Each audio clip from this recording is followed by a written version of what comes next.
السلام علیکم ورحمۃ اللہ وبرکاتہ. الحمد للہ وکفا وسلام علی حبیبہ المصطفیٰ. اما بعد فاعوذ باللہ من الشیطان الرجیم. بسم اللہ الرحمن الرحیم. ان اللہ وملائکتہ یصلون علی النبی یا ایھا الذین آمنوا صلوا علیہ وسلموا تسلیما. اللهم صل علی سیدنا مولانا محمد معدن الجود والکرم وآلہ واصحابہ الکرام وابنہ الکریم وبارک وسلم صلاۃ دائمۃ سرمدا ابدا. بسم اللہ الرحمن الرحیم. وللہ ما فی السماوات وما فی الارض وَلَقَدْ وَصَّيْنَا الَّذِينَ أُوتُوا الْكِتَابَ مِنْ قَبْلِكُمْ وَإِيَّاكُمْ أَنِ اتَّقُوا اللَّهَ وَإِن تَكْفُرُوا فَإِنَّ لِلَّهِ مَا فِي السَّمَاوَاتِ وَمَا فِي الْأَرْضِ وَكَانَ اللَّهُ غَنِيًّا حَمِيدًا. وَلِلَّهِ مَا فِي السَّمَاوَاتِ وَمَا فِي الْأَرْضِ وَكَفَى بِاللَّهِ وَكِيلًا. إِن يَشَأْ يُذْهِبْكُمْ أَيُّهَا النَّاسُ وَيَأْتِ بِآخَرِينَ وَكَانَ اللَّهُ عَلَى ذَلِكَ قَدِيرًا. من كان يريد ثواب الدنيا فعند الله ثواب الدنيا والآخرة وكان الله سميعا بصيرا. صدق الله مولانا العظيم. اور اللہ ہی کا ہے جو کچھ آسمانوں میں ہے اور جو کچھ زمین میں. اور بے شک تاکید فرما دی ہے ہم نے انہیں جو تم سے پہلے کتاب دیے گئے اور تم کو کہ اللہ سے ڈرتے رہو. اور اگر کفر کرو تو بے شک اللہ ہی کا ہے جو کچھ آسمانوں میں ہے اور جو کچھ زمین میں. اور اللہ بے نیاز ہے, سب خوبیوں والا. اور اللہ ہی کا ہے جو کچھ آسمانوں میں ہے اور جو کچھ زمین میں. اور اللہ کافی ہے کارساز. اے لوگو, وہ چاہے تو تمہیں لے جائے اور اوروں کو لے آئے, اور اللہ کو اس کی قدرت ہے. جو دنیا کا انعام چاہے تو اللہ ہی کے پاس دنیا و آخرت دونوں کا انعام ہے, اور اللہ سنتا دیکھتا ہے. یہ آیت کریمہ اور اس کا ترجمہ ایک نہیں, اس میں نے کئی آیتیں آج تلاوت کی. آج تقریباً 131 نمبر آیت سے 134 نمبر آیت سورہ نساء کی یہاں تلاوت ہوئی. کافی دنوں سے تفسیر قرآن کا سلسلہ منقطع رہا, اور اللہ کا فضل و کرم احسان ہے کہ اس نے پھر سے ہمیں قرآن پاک کی تفسیر کا یہ موقع عنایت فرمایا. اور ہم پہلے سے بھی یہ دعا کرتے رہے, اب بھی دعا کرتا ہوں مولا کی بارگاہ میں کہ جب تک آخری سانس باقی رہے مولا ہمیں قرآن کے خدمت اور اس کے سننے والے پڑھنے والوں میں شمار فرمائے. اور اللہ تعالیٰ کی بارگاہ میں میری یہ بھی تمنا ہے کہ مولا تعالیٰ عمر میں اتنی وسعت دے کہ ہم قرآن پاک کو پورا تفسیر کے ساتھ پڑھ سکیں اور سن سکیں. تفسیر قرآن کا سلسلہ جب چلتا رہتا تھا, اور جن لوگوں نے بھی اس میں حاضریاں دیں اور سماعت کیا وہ سب جانتے ہیں کہ قرآن پاک, اس کا ترجمہ, اس کے تفسیر اور اس کے معنی جب بیان ہوتے ہیں تو یہ روح میں اترنے لگتے ہیں, اور یہ غذا سے زیادہ دوا کا بھی کام کرتے ہیں. میں نے ان لوگوں کو دیکھا ہے تفسیر قرآن کے جو حاضر باش ہیں, میرے سے زیادہ پابندی سننے والے کیا کرتے ہیں, بلکہ فورسیبل اس طرح سے ہمیں کہا جاتا تھا کہ تفسیر کیوں نہیں ہوئی آج. اس کی وجہ کیا ہے؟ اس لیے کہ جب بندے کو اس کی عادت پڑ جاتی ہے قرآن پاک کی تو پھر وہ اس کے بغیر بھی نہیں رہ پاتا. جس طرح کھانے کی بھوک لگتی ہے, اسی طرح جس کو عادت ہو گئی قرآن پاک سننے کی اور اس کے تفسیر اور اس کے معنی کی, میں سچ کہتا ہوں وہ ہر چیز چھوڑ دے گا لیکن قرآن کی تفسیر کا ناغہ نہیں کرے گا. ہم نے ان نوجوانوں کو بھی دیکھا, آپ کو تو پتا ہے ہماری تفسیر کا جو سلسلہ ہوتا ہے جمعہ سنیچر اتوار ہوا کرتا تھا. تفسیر قرآن اس سے قبل بھی میں نے جہاں پر بھی خدمت کی ہے کرتا رہا, جگہ بدلتی رہی, قرآن وہی ہے, اور تفسیر بھی جو کچھ ہمیں علم میسر ہے وہ چلتا رہے. سنیچر کا دن تھا اور میں کسی جگہ گیا تھا, تاخیر سے آ نہیں سکا تفسیر کے درس میں. تو جب میں لیٹ سے آیا تو ایک نوجوان انتظار کر رہا تھا, اور کچھ لوگوں نے کہا تھا کہ آپ کے انتظار میں باہر سے کچھ لوگ کھڑے ہیں جو تفسیر کے لیے آئے ہوئے ہیں. تو میں آیا, ملاقات کیا تو اس دن مجھے احساس ہوا اس نوجوان نے تفسیر قرآن پاک کے سلسلے میں جو قربانی دی. ہوتا یہ تھا کہ اگر تفسیر نہیں ہوتی تو ایک دن پہلے میں اعلان کر دیتا کہ کل میں حاضر نہیں ہوں، کل کسی جلسے میں جانا ہے، پروگرام میں جانا ہے. لیکن اتفاق ایسا تھا کہ اس دن اعلان نہیں کیا تھا، ایمرجنسی آ گئی تھی اور ناگا ہو گیا میری جانب سے. اس نے جھنجھوڑتے ہوئے مجھے کیا کہا، ارے مفتی صاحب آپ کو اگر تفسیر نہیں کرنا تھا آج تو اعلان کر دینا چاہیے، ہم کو بتا دینا چاہیے تھا. میں نے کہا کیا ہوا آپ کو؟ جو بات تھی وہ قابل سماعت تھی، سننے کی بھی تھی. سارا غصہ جو ہے ختم بھی ہو جاتا. اس کی ماں ہاسپٹل میں ایڈمٹ تھی اور وہ تنہا اس کی خدمت کرنے والا ہے ماں کا، اور ماں بیڈ سے اتر نہیں سکتی، کچھ نہیں. اس نے کہا اپنی ماں کو ہاسپٹل میں ایڈمٹ کر کے ساری خدمت کر کے مغرب سے عشاء تک سارے کام کر کے وہ اپنی ماں سے اجازت صرف یہ لے کر کے آیا تھا کہ میں تفسیر قرآن میں جا کر کے واپس آؤں. تو ہاسپٹل میں اپنی ماں کو رکھ کر کے جو بندہ تفسیر سننے کے لیے آتا ہو تو ظاہر سی بات ہے یہ ایسا ویسا کوئی نہیں ہوتا جس کو قرآن پاک کی عادت لگی. تفسیر قرآن کا جسے مزہ لگ گیا ہو وہ یہ قربانیاں دیتے ہیں. اور یقیناً ایک دو نہیں، ایسے بہت ہیں الحمدللہ ہماری محفل میں. اور مجھے امید ہے کہ جہاں سے بھی قرآن پاک کی تفسیر ہوگی وہ سنیں گے ضرور. ہم آگے بڑھتے ہیں جہاں سے آیتیں ہماری چل رہی تھی. سورہ نساء کی 130 آیتیں مکمل ہو چکی تھی بحمدہ تعالی. آج اس کے بعد کی آیتیں میں نے تلاوت کی. ان آیتوں میں ایک آیت کا حصہ، ایک ٹکڑا ایسا ہے جس کو 3 بار دہرایا گیا. 2 آیتوں میں 3 مرتبہ یہی لفظ آیا، وَلِلَّهِ مَا فِي السَّمَاوَاتِ وَمَا فِي الْأَرْضِ. اور یہ قرآن پاک میں پڑھنے کے وقت آپ کو اکثر جگہ پر یہ لفظ آ بھی جاتا ہے. کیا ہے؟ جس کا ترجمہ ہے اللہ ہی کا ہے جو کچھ آسمانوں میں ہے اور زمین میں. یہ بار بار بندے کو باور کرایا جاتا ہے، یقین دلایا جاتا ہے مسلمان کو. یہ بار بار یقین دلایا جاتا ہے اللہ ہی کا ہے جو کچھ آسمانوں میں ہے اور جو کچھ زمین میں. یہ یقین ہونا چاہیے. اور آیت الکرسی بھی جب ہم پڑھتے ہیں تو اس میں بھی یہ بات آتی ہے، اللہ لا الہ الا هو الحی القیوم لا تأخذہ سنۃ ولا نوم لہ ما فی السماوات وما فی الارض. وہاں پر بھی یہی ہے کہ اسی کا ہے جو کچھ آسمانوں میں ہے اور زمین میں. اس کا مطلب یہ ہے کہ ملکیت جو ہے، مالک ہونا مکمل طور پر اگر کسی کے لیے ہے تو صرف اللہ رب العزت کے لیے. باقی ہم میں سے کوئی بھی کسی چیز کا مالک نہیں. وقتی طور پر کسی چیز کا مالک ہو سکتا ہے، جیسے کرایہ دار گھر کا مالک نہیں ہوتا، لیکن جب تک رہ رہا ہے اس گھر کا تو ہے. اصل اونر تو کوئی اور ہوتا ہے. یہاں پر زندگی میں ایسا ہم کو دیکھنے میں ملتا ہے. اسی لیے میں یہاں سے لگے ہاتھوں یہ بات بتا دوں. اس مسئلے کو بھی میں نے بیان کیا ہے. خودکشی کرنا اسلام میں حرام ہے، ناجائز ہے. بلکہ تو اس کو کہا گیا ہے جہنم میں جائے گا سیدھا. خودکشی کرنے والا جہنمی ہے. کیوں کہا گیا ہے؟ بھائی تمہاری زندگی ہے، تمہارے پاس جان ہے، تم جو چاہو کرو، لیکن ایسا نہیں کہا گیا. یہ اختیار آپ کو نہیں دیا گیا نا. ہاں کھانے پینے میں آپ کو اختیار ہے کہ روٹی چاہے تو روٹی کھا لو، چاول چاہے چاول کھا لو، جو کرنا کرو حلال میں.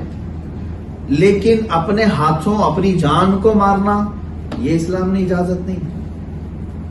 یہ اسلام نے اجازت نہیں. بہت مرتبہ ایسے اوقات آتے ہیں کہ انسان چاہتا ہے مر جاؤں.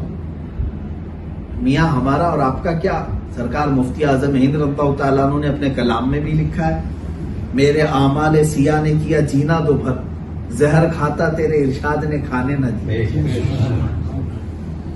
مطلب یہ ہے کہ خودکشی کرنا تو اسلام میں ہے ہی نہیں، اجازت ہی نہیں. سوسائڈ کی اجازت ہی نہیں. کبھی آپ نے سوچا کہ کیوں نہیں اجازت ہے؟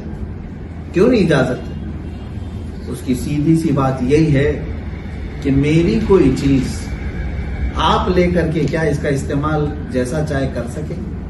میری اجازت کے بغیر آپ نے میری تسبیح اٹھا لی اور اس کو ادھر سے کاٹ دیا ادھر سے کاٹ دیا. کیوں میاں کیوں کاٹ دیا آپ نے؟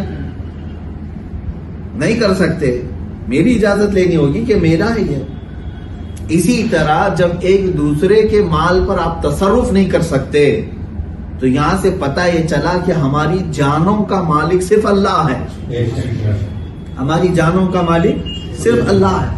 تو اللہ رب العزت اس کا مالک ہے، تو تم اپنے آپ کو مالک سمجھ کر کے کیسے اپنی جان کو ختم کر سکتے ہو؟ اس نے دیا ہے تمہیں جان، وہ جب چاہے گا لے گا، تم بیچ میں مالک نہیں بن سکتے. تو ملکیت جو ہے پوری پوری رب ذوالجلال کے دست قدرت میں. یہاں پر بیچ میں ایک تصوف کی بھی بات ہے، میں عرض کر دیتا ہوں. حضرت امام شافعی رحمۃ اللہ علیہ اور امام احمد بن حنبل رحمۃ اللہ علیہ کے زمانے میں ایک مجذوب صفت بزرگ، غالباً شیبہ یا شیبی نام سے مشہور تھے. تو یہ دونوں بزرگ تو اہل علم میں ہیں، محدثین میں سے. یہ دونوں گئے کہ ان سے ملاقات کر کے آتے ہیں، دیکھتے ہیں. وہ جو مجذوب بزرگ تھے، مجذوب کسے کہتے ہیں؟ جو اللہ رب العزت کی یاد میں اپنا سب کچھ فنا کر چکے ہوں، جن کی عقل بھی ختم ہو چکی ہوں. ہر پاگل کو مجذوب نہ کہیں. بعض لوگ اس طرح سے بھی کوئی بھی پاگل دکھا، دیوانہ دکھا تو اس کو مجذوب کہنے لگ گئے. یہاں پر یہ بات بھی بتا دوں کہ مجذوبوں کو تلاش کرنے کا حکم نہیں دیا گیا آپ کو شریعت، اور اگر نظر بھی آ گئے تو ان کے پیچھے جانا بھی منع ہے، کیونکہ وہ کسی اور حالت میں ہیں. ان کے پیچھے رہو گے اور اگر کچھ عجیب و غریب چیزیں تم نے ان کی دیکھی تو پھر تمہارے دل میں یہ نہ آئے کہ شریعت پر عمل نہ کر کے بھی یہ اتنے بڑے ہیں تو میں کائے کے لیے عمل کروں. تو جو رائے سلوک پر ہیں، جو اہل اللہ ایسے ہیں جو شریعت پر پورا کامل طور پر چل رہے ہیں، ان کی اقتدا کرنے کا آپ کو حکم ہے. ان کے پیچھے چلیں آپ، مجذوبوں کے نہیں. مجذوب دعا کرتے ہیں، ٹھیک ہے، اچھی بات. تو ان کے زمانے میں امام شافعی رحمۃ اللہ علیہ یا امام احمد بن حنبل دونوں کا زمانہ بتایا گیا. وہ دونوں گئے ملنے کے لیے کہ دیکھتے ہیں ان کو. ظاہر سی بات ہے کہ کچھ درویش ایسے ہوتے ہیں تو جیسے آج کے زمانے میں مشہور ہو گئے ہم طریقت والے ہیں، اس طرح سے تو وہ نہیں تھے. لیکن پھر بھی یہ اہل علم، دو بڑے محدثین ان کے پاس گئے. ان کے پاس جاتے ہی انہوں نے کہا کہ ہم آپ سے کچھ سوال کرنے آئے. انہوں نے بٹھایا، آئیے بیٹھیے. تو جو دو سوالات تھے وہ بہت اہم ہیں. امام شافعی رحمۃ اللہ علیہ نے پوچھا ان سے، اچھا یہ بتائیے کہ نماز میں اگر ایک سے زیادہ واجب چھوٹ جائیں تو کتنے سجدے کریں؟ سجدہ سہو ہے نا معلوم. اگر واجب چھوٹ گیا تو سجدہ سہو ہے نا، کتنے سجدے کرتے ہیں؟ سلام پھیر کر کے 2 سجدے کرتے ہیں. ایک سلام پھیر کر کے 2 سجدے کرتے ہیں، پھر تیار. تو امام شافعی رحمۃ اللہ علیہ کے نزدیک بھی ہے، لیکن یعنی سلام کے پہلے اور بعد اس میں اختلاف ہے اگرچہ، لیکن سجدہ سہو ہے. تو انہوں نے پوچھا ایک سے زیادہ واجب چھوٹ گئے تو کتنے سجدے کریں؟ ایک چھوٹا تو 2 سجدے، 2 چھوٹا تو 4 ہو گئے. اس طرح سے لوگ ایسے تصور نہ کریں. تو اس بزرگ نے کیا کہا؟ انہوں نے کہا یہ بتا تیرے مذہب کے مطابق بتاؤں کہ میرے مذہب؟ تو امام نے فرمایا دونوں بتا دیجیے، دونوں بتا دیجیے. کہا کہ تمہارے مذہب میں تو مذہب کا مطلب یہ جو فقہ کا مذہب، یہاں اسلام کو بھی بہت سارے لوگ مذہب کے نام سے ہی جانتے ہیں. اصل میں اسلام دین ہے. مذہب جو ہے نا، جیسے حنفی، شافعی، مالکی، حنبلی، اس کو مذہب ہے. تو اس بزرگ نے، مجذوب بزرگ نے کہا تیرے مذہب میں تو یہ ہے کہ ایک سے زیادہ واجب بھی چھوٹ جائے تو ایک ہی سجدہ سہو سے، یعنی وہی جو لاسٹ میں ہے، اسی سجدہ سہو سے سب نماز کمپلیٹ ہو جائے گی. اب آپ کا بتائیے. تو انہوں نے کہا میرے نزدیک تو نماز ہی نہیں ہوتی. کہا کہ کیسے؟ کہا جس کا دماغ اللہ کے حضور نہیں ہو تو وہ نماز کا کی پڑھ رہا ہے. جس کو بار بار سہو لائق ہو رہا ہو تو گویا کہ اس کا دماغ ہی حاضر نہیں ہے، پھر وہ سجدہ کائے گا، وہ رکوع کائے گا. تو بہرحال وہ تصوف کے اور مجذوب کا ان کا اپنا ہو رہا. اب جو چیز جو مجھے بتانی تھی وہ یہ ہے کہ امام احمد نے ان سے پوچھا اچھا میرا بھی ایک سوال ہے، آپ بتائیے کتنا مال ہونا چاہیے جس پر زکوٰۃ واجب ہوتی ہے، زکوٰۃ فرض ہوتی ہے نا، کتنا مال ہونا چاہیے جس پر زکوٰۃ فرض ہے، اس پر بھی انہوں نے پوچھا تیرے مذہب کے مطابق بتاؤں کہ میرے مذہب کے؟ امام احمد نے بھی کہا کہ دونوں کے مذہب کے مطابق بتا دیجیے۔ تو اب اس بزرگ نے کہا تمہارے مذہب کے مطابق تو 7.5 تولہ سونا اور 52.5 تولہ چاندی جو بتایا گیا، یہ جو مقدار ہے وہ درہم اور دینار کی، 40 دینار ہو 200 درہم ہو، اس کے مقدار اگر تمہارے پاس سونا چاندی آ گیا تو زکوٰۃ واجب ہے، زکوٰۃ فرض ہے۔ مال تجارت کا بھی ہے اور مویشی کا، جانوروں کا بھی ہے، تو اس بزرگ نے ان کو بتایا جو جو شریعت نے لمٹ رکھی ہے، یہ ہے آپ کے ہاں، اتنے مال کا مالک ہو گیا تو زکوٰۃ ہے۔ کہا پھر آپ کے مذہب میں کتنے مال کا ہوتا ہے؟ کہا میرے مذہب میں تو زکوٰۃ آتی ہی نہیں، زکوٰۃ فرض ہوتی ہی نہیں۔ کہا وہ کیسے؟ کہا کہ کبھی زندگی بھر ہم مال کے مالک بنتے ہی نہیں تو کہاں سے زکوٰۃ آئے؟ ہم تو ہر چیز کا مالک صرف اللہ ہی کو کرتے۔ ہو سکتا ہے میں نے ایک نقطہ بیان کیا تو بہت سارے مالداروں کو یہ بہانہ مل نہ جائے، کروڑوں رکھیں اور کہیں کہ ہم تو مالک ہی نہیں کہتے اپنے آپ، میاں وہ مجذوب تھے۔ اس طرح کی بات جو ہے پھر ہر کوئی مالدار کہہ کر کے اپنی زکوٰۃ کو چھپا نہ لے۔ ہاں، گھر میں کروڑوں کا مال رکھاؤ اور عورتیں بھی سونا زیور خوب رکھی اور پھر یہ کہتے ہو ہم مالک تھوڑی نا، اس کے اللہ ہی مالک ہے۔ تو زکوٰۃ سے اس طرح سے بچنے کے لیے یہ ہیلا نہیں۔ میں یہاں پر جو آیت کریمہ آئی کہ جس میں اللہ نے فرمایا اللہ ہی کا ہے جو کچھ آسمانوں اور زمینوں میں ہے، اس پر یقین رکھنے والے اہل اللہ بھی ہیں۔ یقیناً بظاہر دیکھنے کو تو ہم مالک نظر آتے ہیں اپنے جسم کے، اپنے کپڑوں کے، اپنے سامان کے، لیکن در حقیقت ہر چیز کا مالک اللہ ہے، اللہ تبارک و تعالیٰ کی ملکیت ہے۔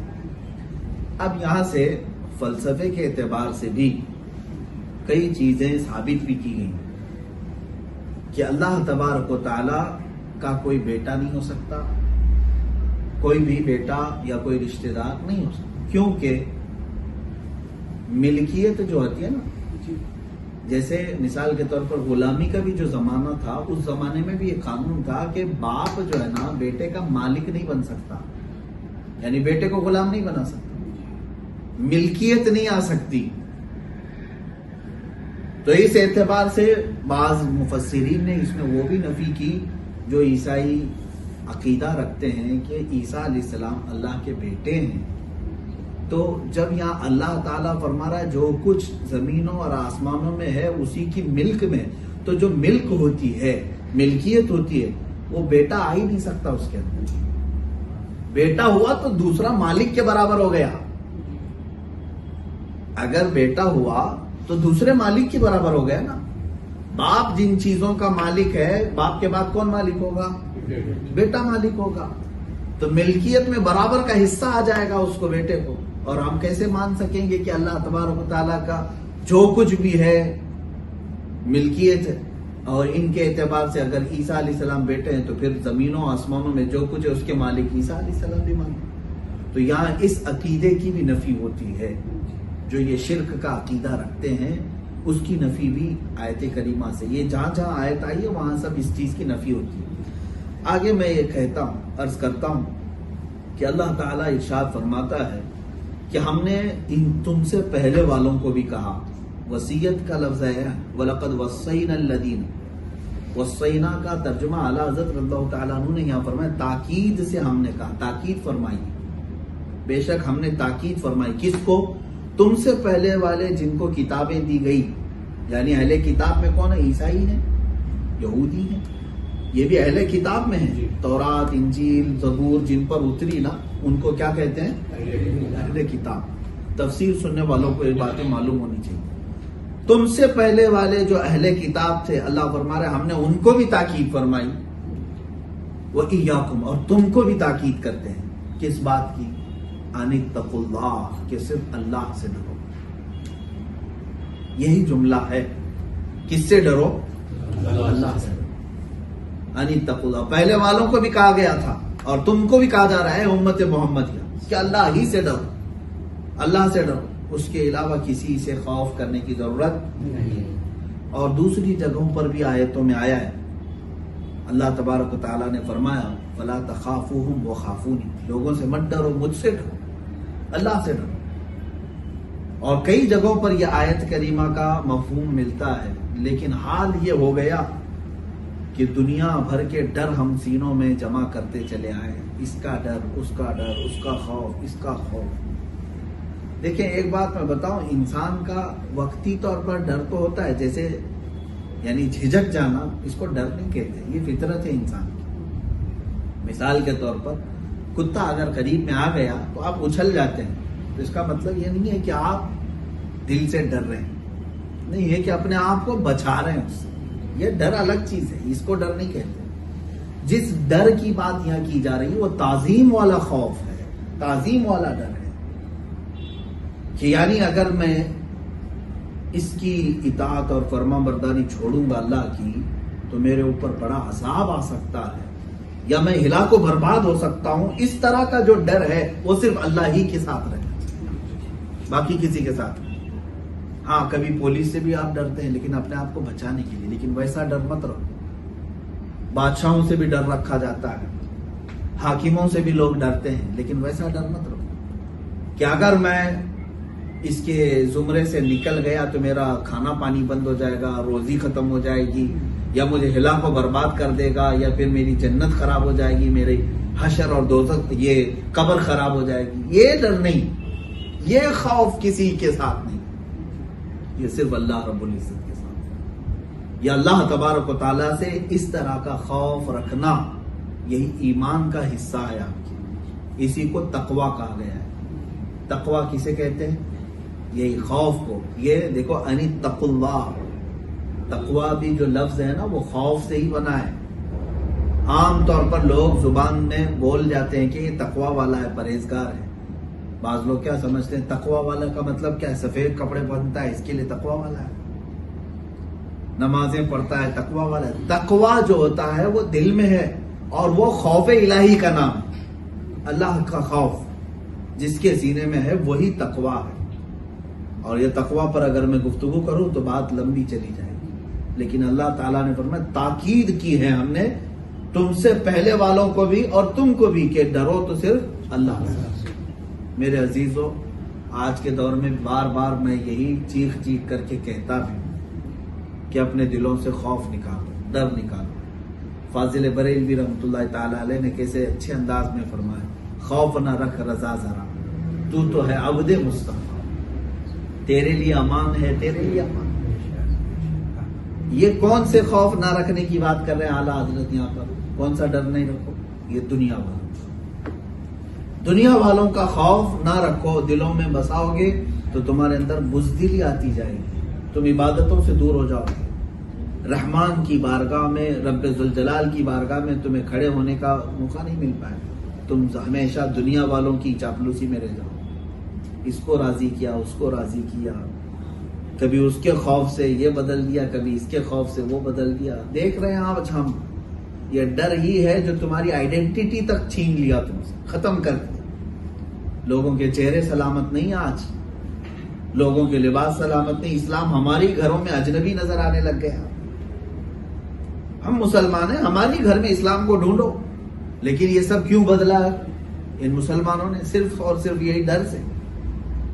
بہت سارے لوگ یہی ڈر دکھاتے ہیں کہ اگر ہم اس طرح سے رہیں گے، اس طرح سے جئیں گے تو پتہ نہیں ہمارے ساتھ کیا کر جائیں گے لوگ، کیا کر رہے ہیں.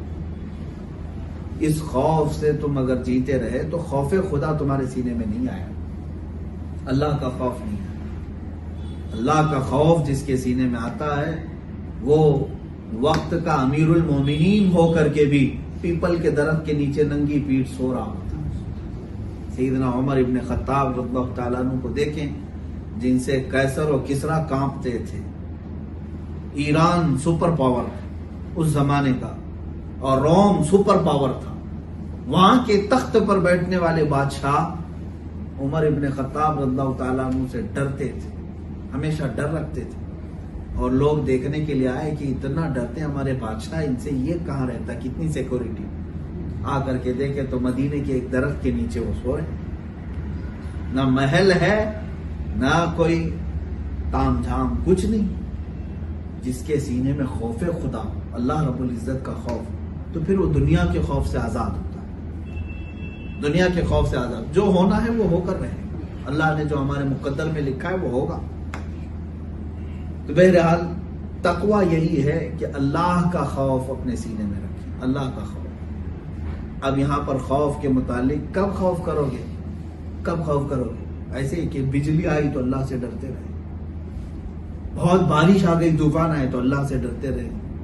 میرے عزیزو، اللہ کا خوف کہاں لانا چاہیے وہ میں بتاؤں آپ کو. ہر عمل میں جب بھی تم کوئی کام کرنے جا رہے ہو، پہلے یہ دیکھ لو کہ میرا مولا اس سے ناراض تو نہیں ہونے والا. حرام اور حلال، یہ دو چیزیں جو بھی بندہ دیکھتا ہے تو صاف سمجھ لو کہ اس کے دل میں خوف الہی. 1 روپیہ ہاتھ میں پکڑا، 10 روپے کی نوٹ لیا، اور اس کے بعد اس کے دل میں یہ خیال آیا کہ کہیں یہ میرے لیے حرام ہے یا حلال ہے. اگر اس کو حرام کا شبہ لگنے لگے تو سمجھ لو کہ خوف خدا اس کے دل میں ہے، اللہ کا خوف اس کے سینے میں آ گیا. تو یہاں جب گناہ کرنے کا معاملہ سامنے آ گیا کہ اس کے لیے ساری فیلڈ ہموار ہے، گناہ کر سکتا ہے، یہاں ہے اللہ کا ڈر، یہاں ہونا چاہیے. اب اگر تم بچ گئے تو سمجھ لو کہ اللہ کا خوف آ جائے. میں آپ کو ایک بڑی بات بتاؤں کہ غالباً یہ خلیفہ ہارون رشید کے زمانے میں خلیفہ اور بادشاہ لوگ طنز و مزاح میں بھی کیا کیا کر جاتے تھے. ایک دن بادشاہ نے اپنی بیوی سے کہا کہ اگر تو جنتی نہیں ہوئی تو تجھے طلاق، 3 طلاق. یہ کون بتائے؟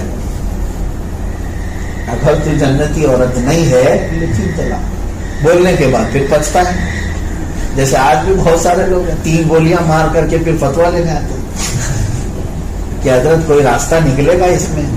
اب کیا راستہ؟ مرنے کے بعد کیا راستہ نکلتا ہے؟ تو یہ معلق ہے، اس چیز کو معلق رکھا ہے. اگر کا مطلب ہوتا ہے معلق. اگر تو جنتی عورت نہیں ہوئی تو 3 طلاق. تو اس زمانے میں بہت سارے علماء اس بحث میں لگ گئے کہ کیا اس کا حل نکالا جائے. ظاہر سی بات ہے بیوی کو شوہر کے ساتھ رکھنا ہے کہ نہیں رکھنا ہے، طلاق ہوئی کہ نہیں. دیکھیں مجتہدین جو ائمہ ہیں ان کی نظر قرآن پاک پر کتنی باریک ہوتی ہے. امام شافعی رحمۃ اللہ تعالی علیہ کے پاس یہ مسئلہ آیا تو آپ نے فرمایا کہ اس خاتون سے میں ایک سوال کرنا چاہتا ہوں جس کو اس بادشاہ نے کہا ہے. کہا کیا کبھی تیرے ساتھ، وہ خاتون سے سوال ہوا، امام نے سوال کیا کبھی تیرے ساتھ ایسا معاملہ ہوا کہ تو کوئی گناہ کرنا چاہ رہی تھی، تیرے خواہشات نفسانیہ نے ابھارا اور تو گناہ کرنا چاہ رہی تھی، پھر اچانک اللہ کا ڈر آیا اور چھوڑ کر کے باز آ گئی. اس خاتون نے تھوڑی دیر خاموشی کے عالم میں سکوت کیا، اس کے بعد کہنے ہاں ایسے معاملات کئی مرتبہ آئے، اور ایک مرتبہ تو ایسا ہوا بھی کہ قریب تھا کہ میں گناہ کرتی، میرا نفس ابھار لیا، لیکن مجھے یہ خیال آیا کہ میرا رب دیکھ رہا ہے اور میں ہٹ گئی. تو فوراً امام نے آیت پڑھی سورہ نازعات، وَأَمَّا مَنْ خَافَ مَقَامَ رَبِّهِ وَنَهَى النَّفْسَ عَنِ الْهَوَىٰ فَإِنَّ الْجَنَّةَ هِيَ الْمَأْوَىٰ. اللہ فرماتا ہے قرآن پاک میں، ہر وہ شخص جو اپنے نفس کے خلاف اپنے رب کی رضا کے لیے ڈر کر گناہ چھوڑ دیا، اپنے نفس کے خلاف کھڑا ہو گیا اور اپنے رب سے خوف کیا. وَأَمَّا مَنْ خَافَ مَقَامَ رَبِّهِ، اللہ کے حضور کھڑے ہونے سے خوف کیا، ڈر گیا اور اپنے نفس کی خلاف ورزی کر کے گناہ چھوڑ دیا. اللہ فرماتا ہے فَإِنَّ الْجَنَّةَ هِيَ الْمَأْوَىٰ، تو جنت ہی اس کا ٹھکانہ ہے. تو امام نے فرمایا اگر تیرے ساتھ ایسا ہوا ہے تو رب کا وعدہ ہے، اتنا تو ہے کہ اس معاملے میں اللہ جنت عطا کرے گا. یہی تقویٰ ہے کہ خوف کس جگہ پر آنا چاہیے؟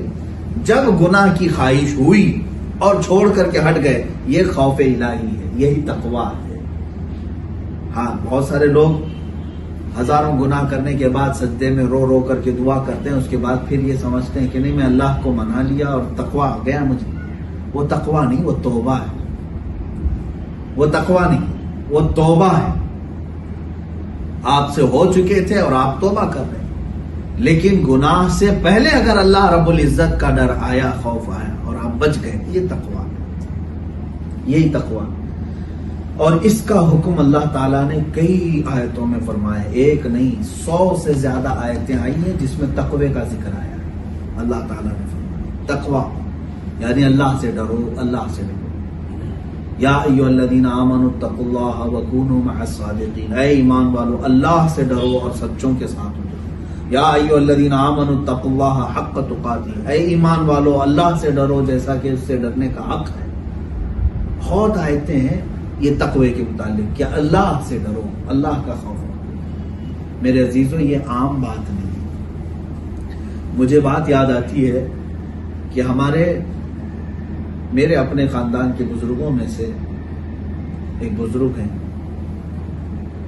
ملبار کیرلا کے رہنے والے. ان کے بارے میں ایک بات مشہور تھی کہ وہ جب بھی کسی سے کچھ بات ناراض ہوتے تو صرف یہی کہتے کہ محشر میں جواب کیا دے گا، محشر میں جواب کیا دے گا. یہی بات اپنے بچوں کو بھی ڈانٹتے، چھوٹے سے بچوں کو بھی، تو یہی کہتے کہ محشر میں جواب کیا دے گا، اللہ سے ڈر. محشر میں جواب کیا دے گا، اللہ سے ڈر. یہ ان کا تکیہ کلام ہو گیا تھا. تو یہ عادت بھی ہونی چاہیے کہ اپنے بچوں کو اور دوسروں کو بھی ڈر اگر ڈالو تو اللہ کا ڈر. میں اکثر یہ کہا کرتا ہوں کہ آج کے زمانے میں ہم پابندیاں لگانے کے لیے کیا کیا چیزیں استعمال کرتے ہیں.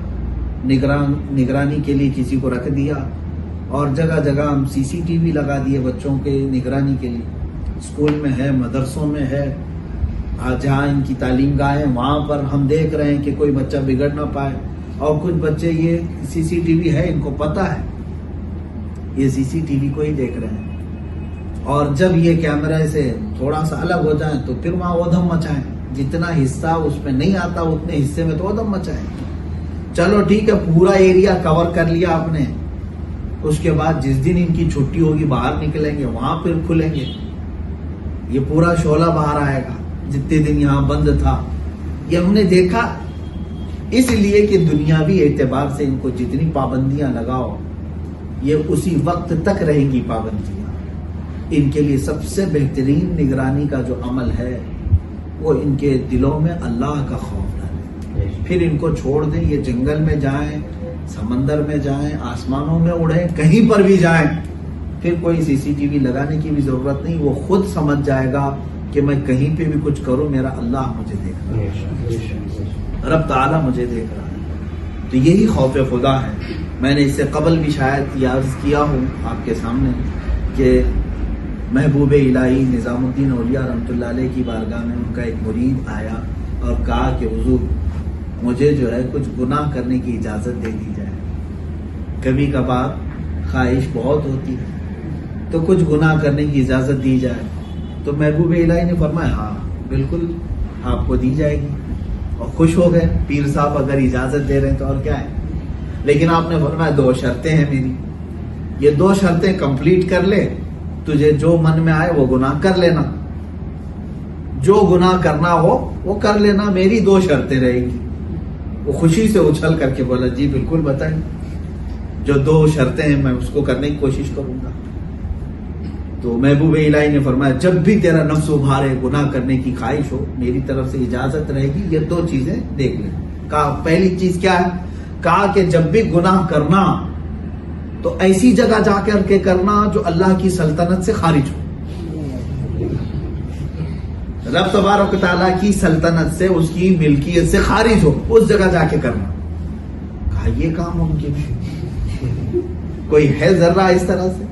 تو پھر انہوں نے کہا بیوقوف پھر پوچھتا کیسے ہے؟ اسی کی زمین پر رہ رہا ہے، اس کی ملکیت میں رہ رہا ہے، اس کی سلطنت میں رہ رہا ہے، گناہ کی پوچھتا کیوں ہے؟ جس کا کھا رہا ہے اس کے سامنے کیسے کرے گا؟ کہا دوسری شرط کیا ہے؟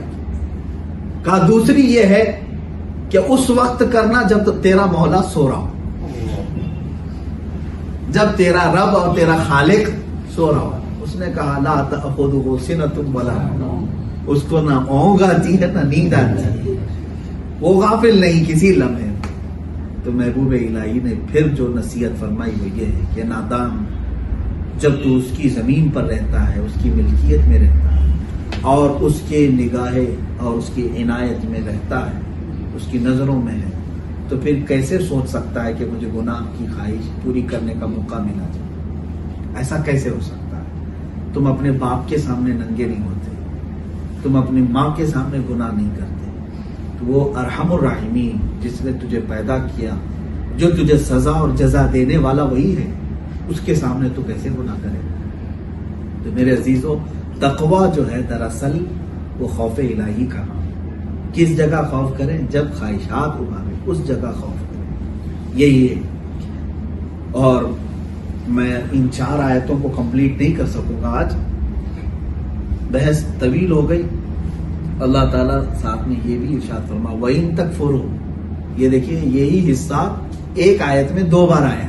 پہلے میں نے پڑھا وَلِلَّهِ مَا فِي السَّمَاوَاتِ وَمَا فِي الْأَرْضِ، جو کچھ زمینوں اور آسمانوں میں ہے وہ اللہ کا، اور اللہ نے فرمایا اللہ سے ڈرتے رہو، تقویٰ.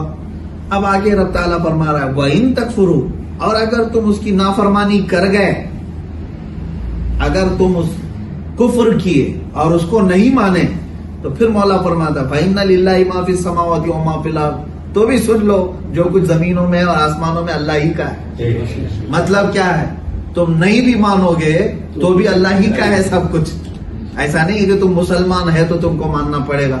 تم نہیں بھی ایمان لائے، کفر کرتے رہے، تب بھی یہ یقین کر لو کہ جو کچھ ہے وہ سب اللہ ہی کا ہے. ہاں تم 1000 ایڑی چوٹی کا زور لگا لو، ان کفار و مشرکین کو بھی جو ایمان نہیں لائے ان کے لیے بھی یہ آیت ایسی محکم ہے کہ وہ کر کے دکھائے. وہ آج جتنی چیزوں کے مالک بنتے ہیں، اور اگر وہ یہ سمجھتے ہیں کہ نہیں ہم خود ہی مالک ہیں، تو پھر ذرا اپنی موت کے مالک بن کر کے دکھائیں. جب ملک الموت آئے تو اسے واپس کر کے دکھائیں. یہ دکھا دیں پوری دنیا کی بڑی بڑی طاقتوں سے. میں کہتا ہوں اگر تم ہی مالک ہو ساری چیزوں کے، آج کسی کے پاس سونا چاندی زیورات آ گئے تو وہ یہ سمجھنے لگ گیا کہ ہم بڑے، یا کوئی ورلڈ کا سب سے بڑا ریچسٹ آدمی ہو گیا، بڑا پاورفل ہو گیا، سپر پاور ہو گیا، تو وہ یہ ناز کرنے نہ لگ جائے کہ سب کچھ اب ہمارا ہے. جیسے چند مٹھی بھر یہودی اب سمجھنے لگ گئے کہ سارے ہتھیار ہمارے پاس، سارا بینک ہمارے پاس، ہم جسے چاہے قرضہ دے، جسے چاہے ہم نکما بنا دیں. سب یہ کھیل کھیل رہے ہیں پوری دنیا میں اور سمجھ رہے ہیں کہ ہم سب چیزوں کے مالک ہو گئے.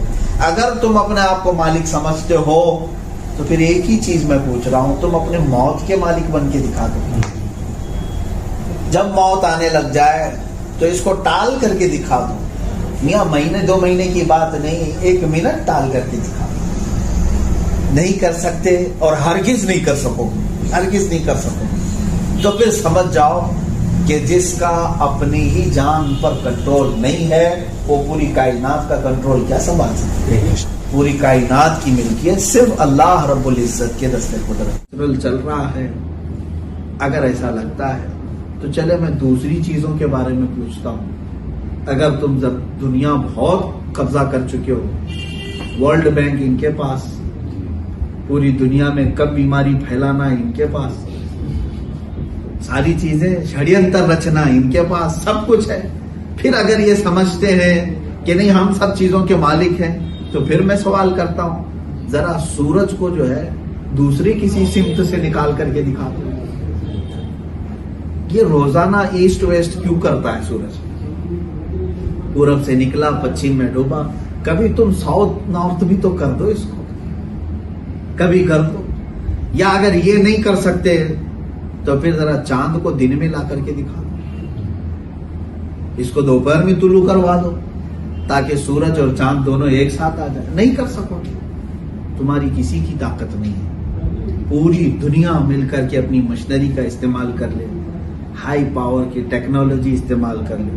یہ نظام قدرت ہے جو چند چیزوں کے اوپر اللہ نے کسی کو کنٹرول نہیں دیا، وہ تم نہیں کر سکو گے. یہ چند چیزوں پر اگر تم حکومت کر لے جاتے ہو تو یہ انسان کیا ہے، یہ بھولا ہے، بہت جلدی بھولتا بھی ہے، اپنی حیثیت کو بھی بھول جاتا ہے اکثر. جب اس کے اندر طاقت و قوت بڑھنے لگ جاتی ہے تو بعض اوقات تو ایسے ہے کہ خدائی کا بھی دعویٰ کر بیٹھتا ہے، جیسے فرعون۔ اس وجہ سے میرے عزیزو یہ آیت کریمہ بار بار پڑھتے رہو، ہم چاہے کسی بھی بلندی تک پہنچ جائیں، کہیں تک بھی جائیں، اس بات کا یقین ایک مومن کے دل میں ہونا چاہیے جو کچھ بھی ہے وہ اللہ ہے۔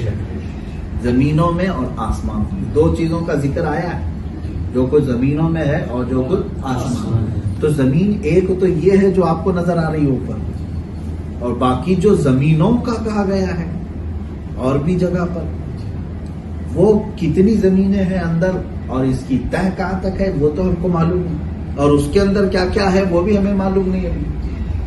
اور آسمان یہ دھوئیں کا نام نہیں ہے، یہ بادل ہے۔ آسمان یہ بادل ہے جو نظر آ رہا ہے، آسمان تو اس سے کئی گنا اوپر زیادہ ہے، بہت زیادہ اوپر ہے۔ اب اس آسمان کے اوپر اور کتنے آسمان ہیں یہ بھی ہم کو نہیں معلوم، یہ بھی نہیں معلوم، لیکن اللہ رب العزت نے فرمایا آسمانوں میں بھی جو کچھ ہے اور زمینوں میں جو کچھ ہے وہ سب اللہ ہی کا ہے۔ اللہ تبارک و تعالی کہنے سننے سے زیادہ عمل کی توفیق عطا فرمائے۔ انشاءاللہ العزیز آسمانوں میں اور زمینوں میں جو کچھ ہمیں بتایا گیا ہے، جتنا ہمیں ملا ہے، اس کا میں ذکر کر دیتا ہوں تو پتہ چلے گا کہ کیا کیا ہے آسمان میں اور کیا کیا ہے زمینوں میں۔ اور آج کوئی ایک بلڈنگ بنا کر کے یا ایک حکومت کا تخت لے کر کے یہ اگر سمجھے کہ میں بہت بڑا مالک ہو گیا، تو ابھی ہم اسے دکھاتے ہیں کہ اور زمینوں میں کیا کیا ہے۔ اسی لیے شاعر نے کہا تھا ستاروں سے آگے جہاں اور بھی۔ ہاں، یہ اتنا ہی نہیں ہے جو کچھ تمہیں نظر آ رہا ہے، اور بہت کچھ ہے، اور وہاں تک کی تمہیں قدرت دی بھی نہیں گئی ہے، وہاں تک کی تمہیں ملکیت دی بھی نہیں ہے۔ ہاں، یہ اور بات ہے کہ چاند تک پہنچنے کے دعوے تو ہوئے، لیکن ابھی تک وہی کنفیوژن میں ہے ساری دنیا میں، گئے بھی تھے کہ نہیں گئے تھے۔ ابھی اس پر ہی بحثیں بہت ساری ہوتی رہتی ہیں، ہمیں اس سے غرض نہیں، اس کلام سے، لیکن وہاں تک بھی پہنچ بھی گئے تب بھی سن لو جو کچھ آسمانوں میں ہے وہ بھی اللہ ہی کا ہے، اور جو کچھ زمینوں میں ہے وہ بھی اللہ ہی کا ہے۔ اللہ تبارک و تعالی ہم سب کو ایمان پر زندہ رکھے، ایمان پر ہی خاتمہ بالخیر عطا فرمائے۔ وآخر دعوانا الحمدللہ رب العالمین۔